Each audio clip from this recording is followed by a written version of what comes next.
Hello and welcome, listeners, to another episode of Business Lines Field Note Podcast, a weekly show on all things agribusiness. I'm your host, TR Vivek. Today, we will be talking about farmer producer organizations or FPOs. An FPO is a collective of the farmers typically who pool their produce to get a better price from buyers instead of selling small parcels, which minimizes their bargaining power. As a collective, they could also procure inputs like seeds or pesticides at cheaper rates. Through collectivization, they benefit from the economies of scale.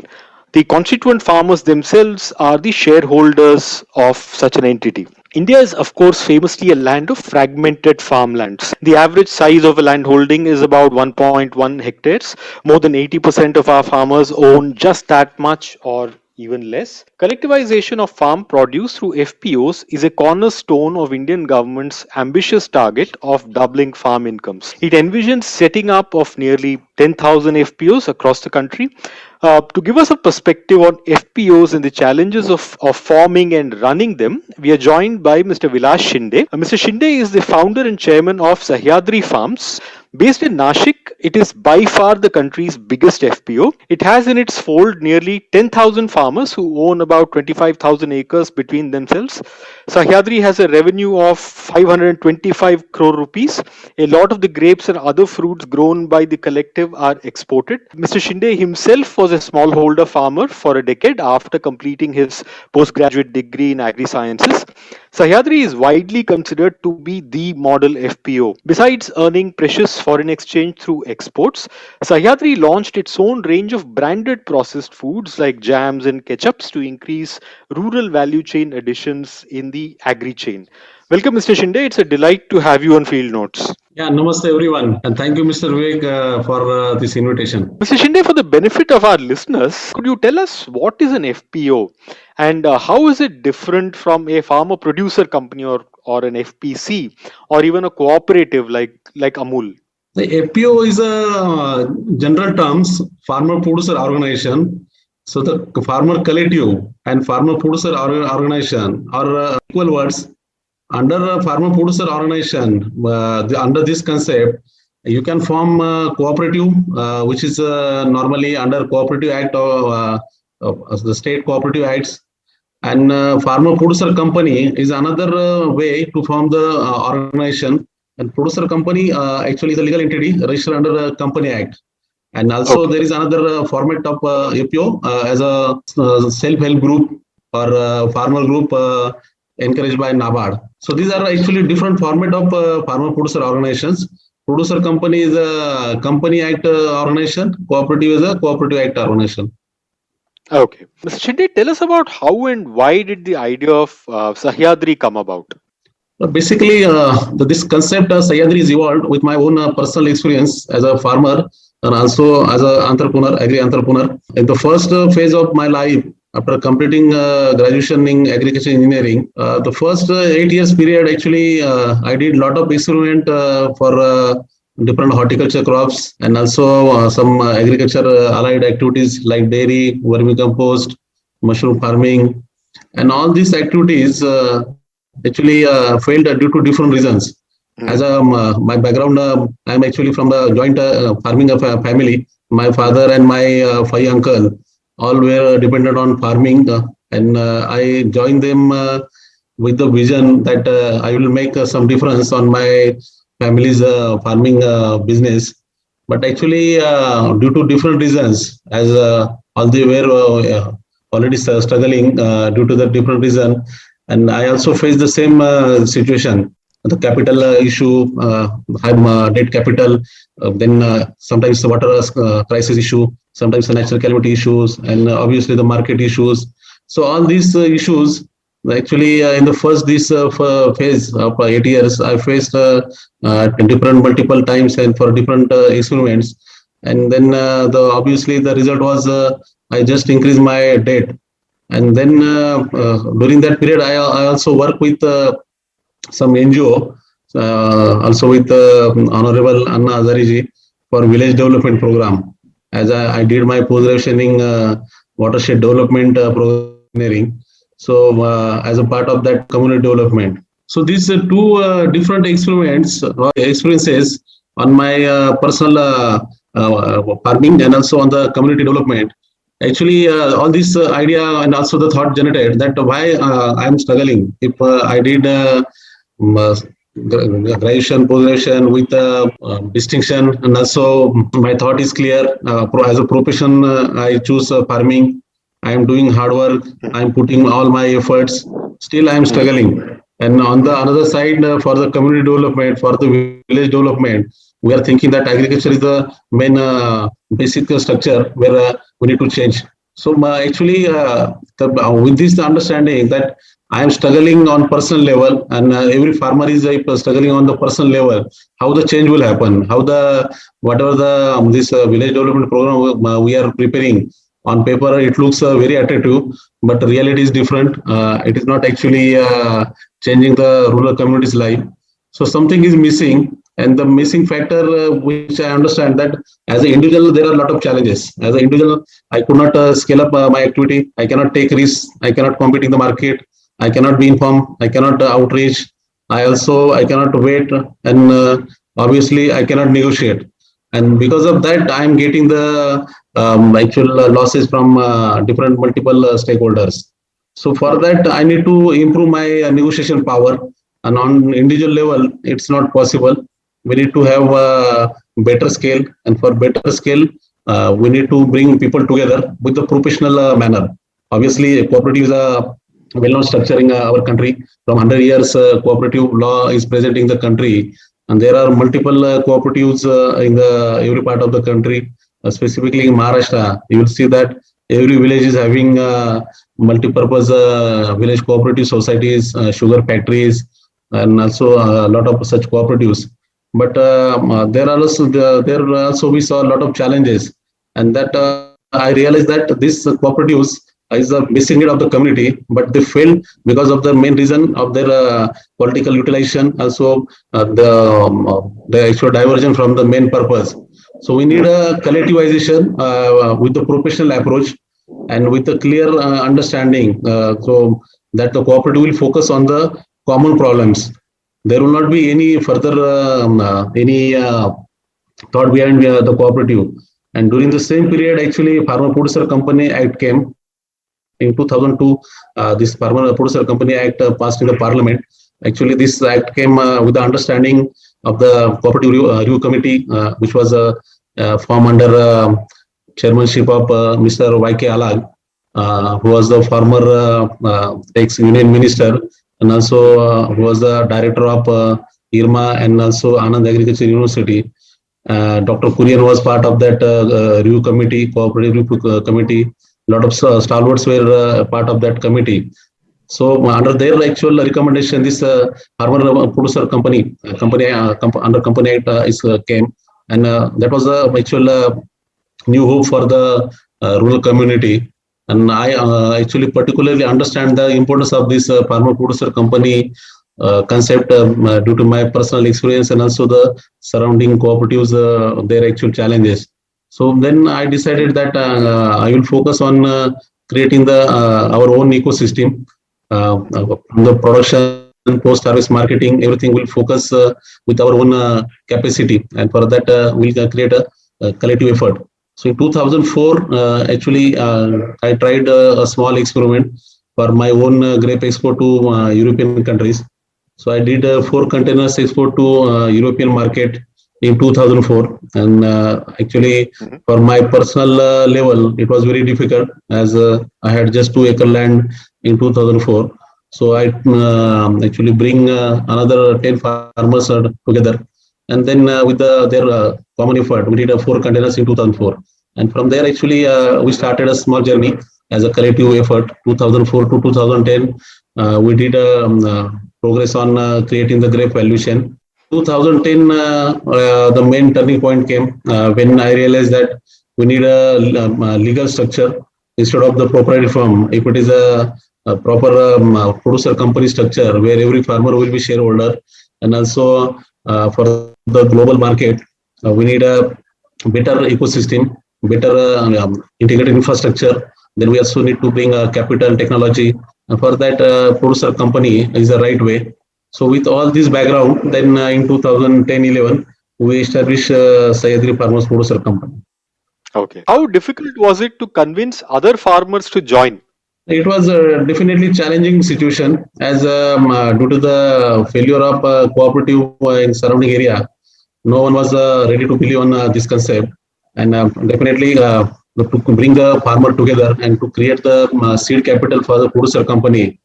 It was not so easy.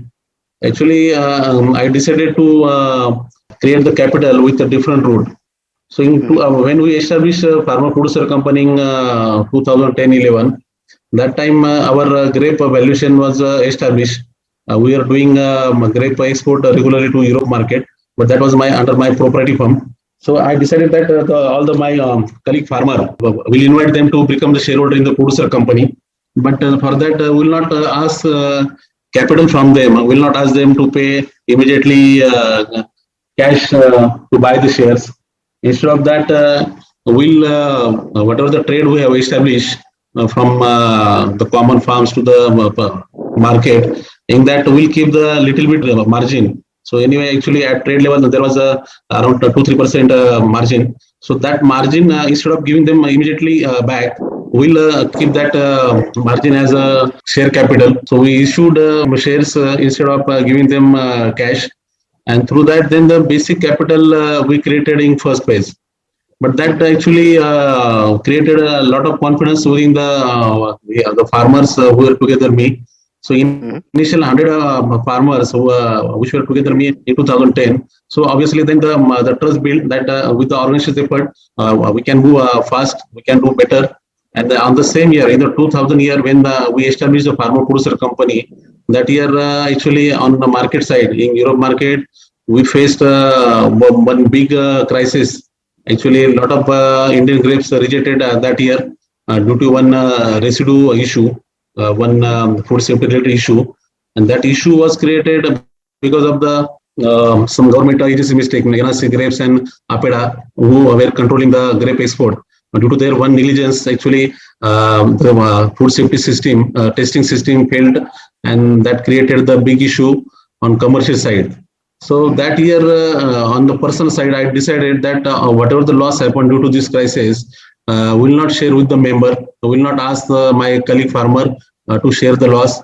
Instead of that, as a leader, I took that responsibility that I will take this responsibility on personal level. I will solve this issue on the organization level. You don't need to take the loss on your head. All that loss will observe at the organization level. So that actually created a big trust within the all the my fellow farmers.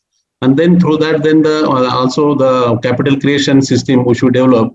So I think through this process, the first 3-4 years period, organization move forward, and also the trust within the members, and then also the other farmers that start building. And through that, then the journey started. After grapes, then other farmers also joined with the organization, tomato farmers, pomegranate farmers.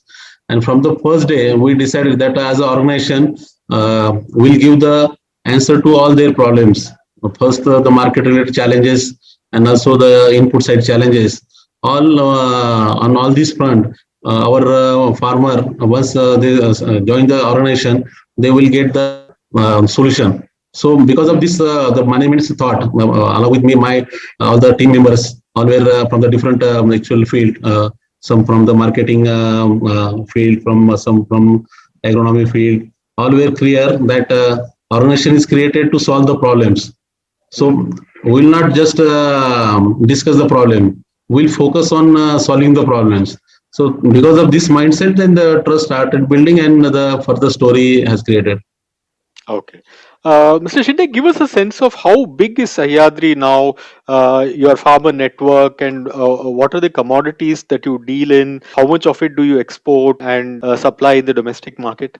From the beginning, we kept the vision that we'll create the complete integrated value chain for horticulture farmers. So it will not be just for the grape farmers. All the horticulture crops which we are growing surrounding Nasik districts, including pomegranate, mango, guava, strawberry, also vegetable, tomatoes, then leafy vegetables, all these farmers will bring under one value chain, and will try to create a complete ecosystem of horticulture farmers. Same like Amul. Amul did in milk. Amul actually focus only one product, but we understand that horticulture is also having the same potential like milk. But we need to bring different crops under one value chain.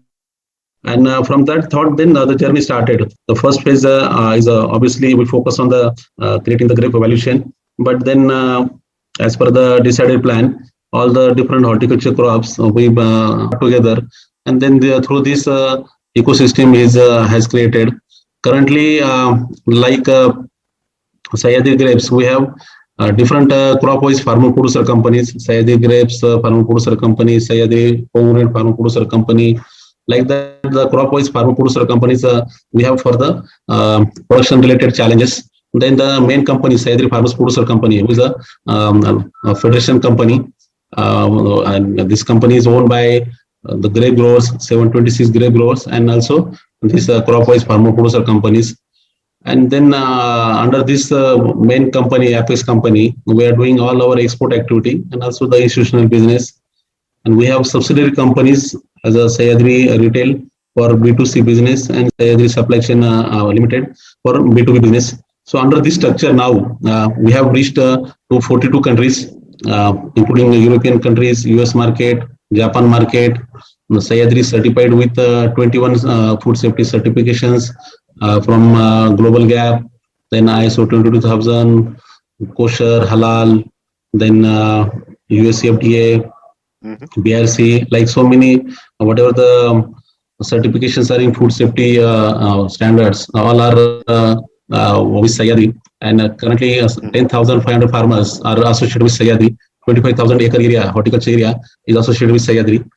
Daily we are handling 1,000 ton plus fruit and vegetable for export market and for domestic market in fresh and processed form. We have invested in integrated post-service facility. Total investment of around 300 crore is done till date. And with this, the investment is done on creating the post-service infrastructure where we have fresh fruit and vegetable lines, process fruit and vegetable lines like the frozen lines, aseptic processing lines. Then we have value-added production lines, ketchup, jams, frozen products.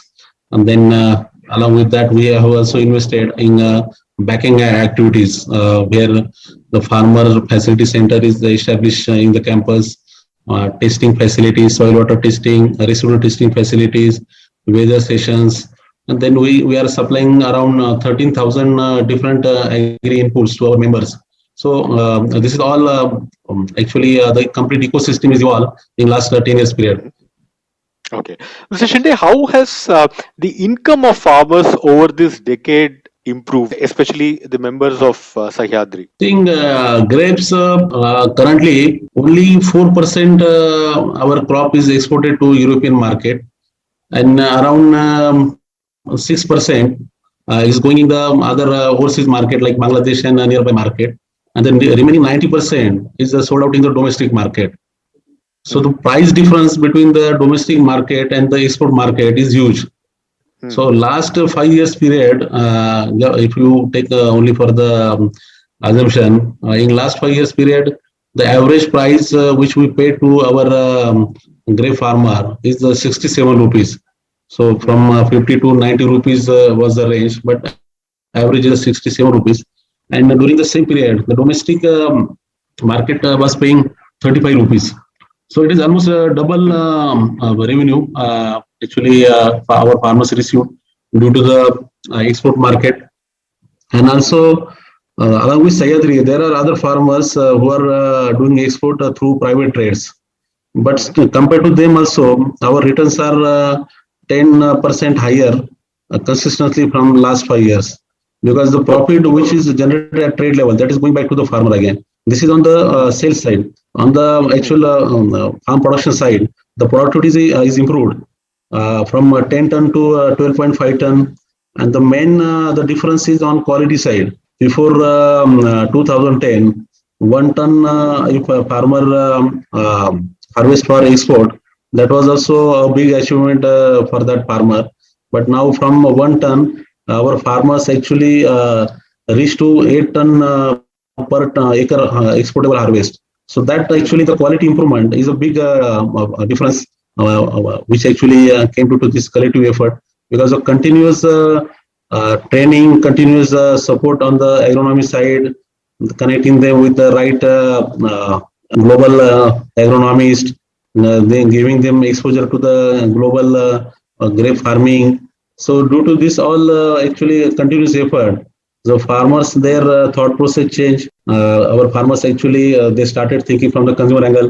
The consumer who is buying grapes in Germany, consumer is buying grapes in UK. What is their expectation? How they are thinking on the food safety side. So all that thought from the beginning came in the farmers' mind due to this collective effort, and due to this quality improvement happened. And quality improvement means that obviously as a price as the market is double, so definitely that created a big revenue difference for the our farmers. Like grapes, then the same effort happened on the tomato side, as tomato is also our main crop. Grape is a perennial crop and tomato is a seasonal crop. So a lot of farmers they have both crops in the Nasik area. In tomato, due to our post-harvest facility, we set up a tomato paste production facility, then tomato ketchup production facility. So due to this infrastructure, we could secure our farmers on in case of the glut situations. So our tomato farmers, they are assured to get minimum 4 rupees in any case. Though there are other farmers are throwing tomato on road and they are not getting 1 rupees. That time also our farmers they got 4 rupees due to this post-service infrastructure and also connecting to right market. So there are, I think, a lot of such interventions which we did in last 10 years, and they're all the overall creating the impact on members. Okay. Mr. Shinde, would it be fair to say that for this to succeed, an FPO model to succeed, there has to be a very strong export orientation, to get better prices. Otherwise, you will rely on low value domestic markets alone. Because from what you are saying, that seems to have made a big difference. I think in domestic market also there are huge opportunities, but due to the our fragmented supply chain, so farmer is not getting the right price. Between farmer and consumer, there are multiple layers. In fruit and vegetables, if you see, at least 4 to 7 layers are there from farm to the consumer ecosystem. So actually, that is creating a main issue due to this traditional APMC structure. Farmer has limited market opportunities. So that is the one reason. Otherwise, in domestic market also, if a farmer will connect with directly with the consumer through 1 or 2 middlemen, like if farmers are organized as a farmer producer company, and in the consumer side there are organized retailers. So definitely within these two links, farmer can connect with the consumer, and definitely his return can become better. So this is actually happening in the domestic market just in last few years. And in the coming years, definitely there will be a same situation like Euro market. In Europe market, if you see, currently 80% retail business is organized. So if I am selling in Europe market, I am as a producer company directly connecting with the organized retail, and through that, then I can get the better return and also the security on the trade side. So I think in domestic market, once the new ecosystem started developing, then in the coming years, domestic market will also become a big opportunity to get a better realization. As currently, a farmer is selling in wholesaling domestic market, and so at wholesale price, definitely the returns are not good. Mr. Shinde, why are farmers in other parts of the country struggling to organize themselves in this manner? We read about many FPOs failing to take off, or they remain defunct, or just on paper. Why is that happening? See, I think APC is like a vehicle. Only by establishing APC, nothing will change. For vehicle, you need a right driver also. Then the people who are sitting in the vehicle, they will reach to the destination with their set goals. So I think the management, the APC management, APC leadership is a big area where we need to focus. we are just bringing farmer together on paper, and we are creating any legal entity. But the people who are taking the lead, who are driving the organizations, so their understanding about the organization's vision, their intention, and their capacity, their capability. So all these factors also, I think, important for creating the right impact. So there, I think government are also the people who are working in this segment. They need to focus that how we can bring talent in agriculture, how we can actually encourage the rural youth, specifically the agriculture graduates who are having the technical background, who understand the agriculture sector in better way. How we can encourage such agriculture graduates to lead such organization and with the vision and also with the intention for the better development of the community. So I think this factor is missing. We are just creating the vehicle. So right drivers, to create the right drivers, that is also equally important. So I think that on that part we are missing. Mhm. At Sahyadri, did you manage to hire professionals from the private sector, people who may have been in the food or FMCG business to help you run some parts of your business? Yeah, actually, from the beginning, we focus on creating the strong director board and also the strong team for management. So our director board is actually is completely a professional people. All are from the farmers, but everybody is having some capacity. One director is MSc Agri, who spent his almost 15 years in agriculture, particularly grape agronomy, and then one director is a market expert. He actually did his actually by education he's engineering, but actually he spent his 15 years in international marketing.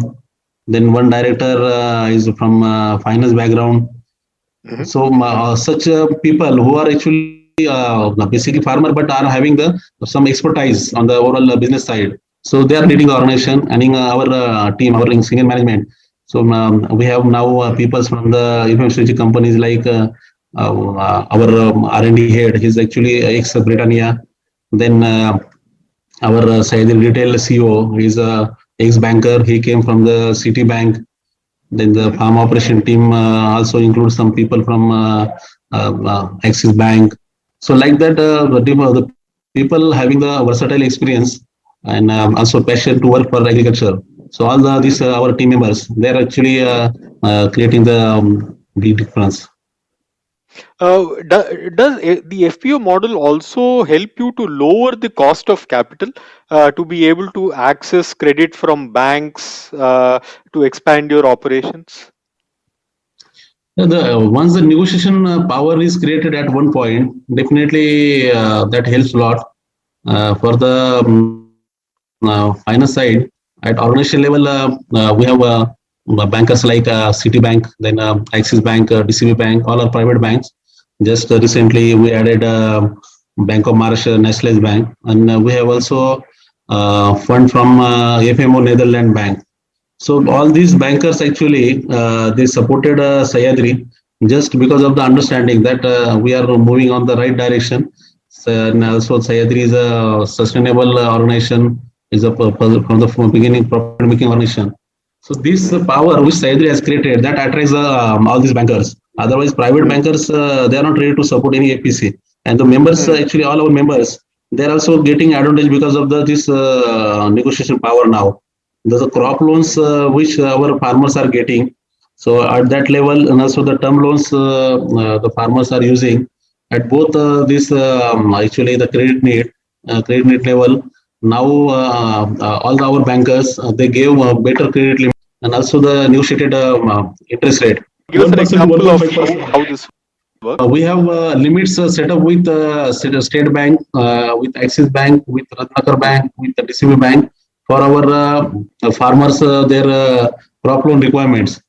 And all Mhm. these bankers they are giving credit limits from 2 lakh to 20 lakhs as per the farmers' land based on our corporate guarantee. There is Mhm. no collateral guarantee from the farmer. It is just based on our company's collateral guarantee. Banks are giving this limit, and these limits are actually negotiated at interest rate of between 8 to 9.5%.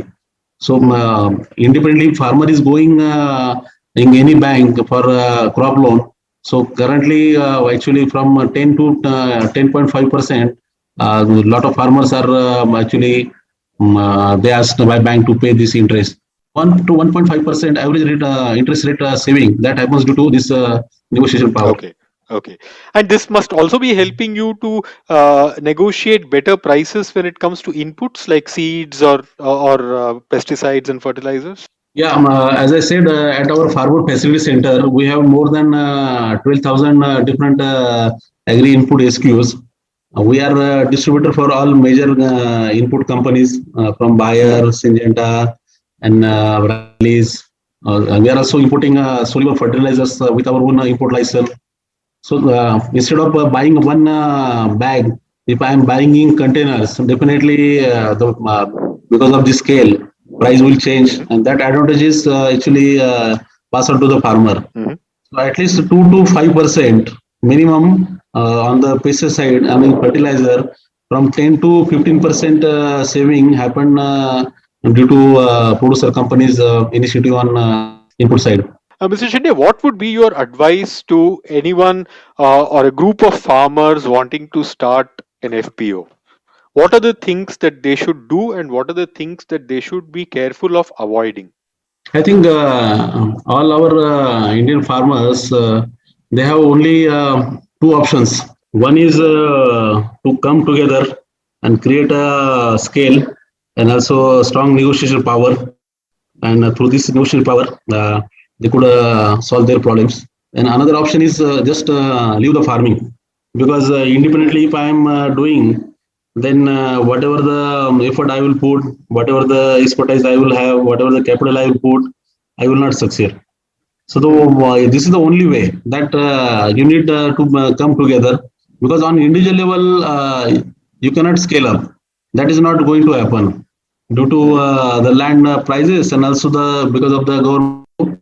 Then I think then we need to focus on making this path sustainable without the government. We should depend upon government. Why we should depend on the outside agencies? Let's creating our own internal strength and that much power we will have definitely in agriculture sector. If I am putting one seeding land, I am getting 1,000 seeds.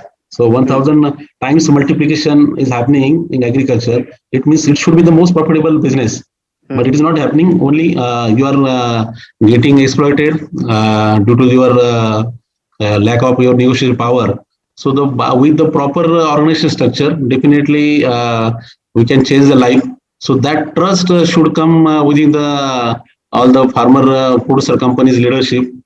That this is the definitely with the organization's effort, lot of change they will bring in their members' life. So this trust they need to keep within the mind. I think this is the first point. Then the second point, as an organization, we need to think that the agriculture is purely a business now. It is not just a way of life or it is not a culture. This is a purely a business. And as a business, now you are competing in the global market. Mhm. Though you are small farmers, you created an organization with all the small farmers, their collectivization. But you have to fight now in the global market. You have to fight with the American farmer. You have to fight with the South American farmer, Australian farmers who are having the big scale areas, then the capital, and then the marketing capacities.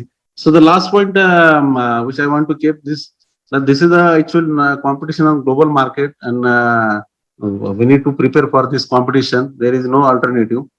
So whatever our current situation, we have no capital, we have no talent, we have no linkages with the market. All these issues are there, but we have to now fight with the all this situation. And actually, as a organization leader, yeah, this is your now challenge to handle this situation and to overcome all these issues and create a difference your fellow colleague and your shareholders. So I think everybody now needs to ready for to take up this challenge to fighting the global competition with this collective effort and to make the farming really profitable venture for all our their stakeholders. Then real change will happen in the community. So I think this is a mission for everyone now. So with this mission mind.